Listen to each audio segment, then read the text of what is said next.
This is Simone Bridges from Black Sports Online. On the phone, we have U.S. women's soccer legend Brandi Chastain. Thank you for joining me, Brandi. It's my pleasure. Thank you. All right, let's dive right in.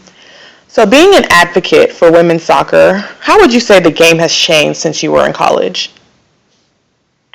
Well, I think the number one thing is when I was playing college soccer 20 plus years ago, there were 75 Division I teams. Title IX has changed the landscape because now there's over 325 teams. So you could say that soccer has truly grown exponentially, 250 plus teams times 30 or so players on a roster. So that alone just shows, what must be happening in other sports as well. Absolutely. So would you say that your generation kind of paved the way for future generations to be able to play soccer? I think we happened to come along at just the right time. I don't necessarily know if it was our generation, but our generation was truly interested in playing sports, and I think at that time is when Title IX and universities were really starting to push for compliance and for universities to get their act together and make sure that they were upholding the laws of Title IX. So it came kind of as a perfect storm for my generation. Okay. So speaking of that, the 2013 Women's College Cup is quickly approaching. Do you have any predictions for which team would come out on top? Oh, well, I have to be upfront and say I'm slightly biased. My husband coaches at Santa Clara University, and I'm a volunteer assistant there, so I hope Santa Clara is in the College Cup weekend. Right. But it's a really open field. This is a field where there's been many changes at the number one position. There was a team undefeated until the final weekend. It's an interesting bracket. There are four number one seeds, all from one conference, and that's the ACC. So I think this is a very open and unique field than ever before. I think there's more teams now that are capable of winning, and what I love most about this time of the year for all sports is that you can toss out everybody's record and you can say this team should win. The playoffs are different. It's a one and done season, and you have to be good on that day. And I think that kind of pressure and that kind of intensity can make or break good teams or help teams that maybe haven't had such a great record during the season. Absolutely. Okay. So moving from that to your professional career, you played on the U.S.A. national team for 12 years. How does it feel to be a spectator now? And what are your thoughts on the current national team? Well, I've always loved soccer from the moment I kicked the ball when I was around 7 years old, so I've been a fan of the game ever since then. As far as the state of women's soccer, once again, they've beaten one of the best teams in the world this past weekend in Brazil. Mm-hmm. And so there's no doubt that the U.S. women's national team is a team that will battle for an Olympic gold medal and a World Cup championship in the future. Scoring goals has never been the problem. They've got great goal scorers, Abby Wambach, Alex Morgan, Sydney LaRue, just to name a few. Defending is the key for this team to win a championship. I think that's where the coach, Tom Sermani, will spend the majority of his time trying to get it right. And if he does, then I think the U.S.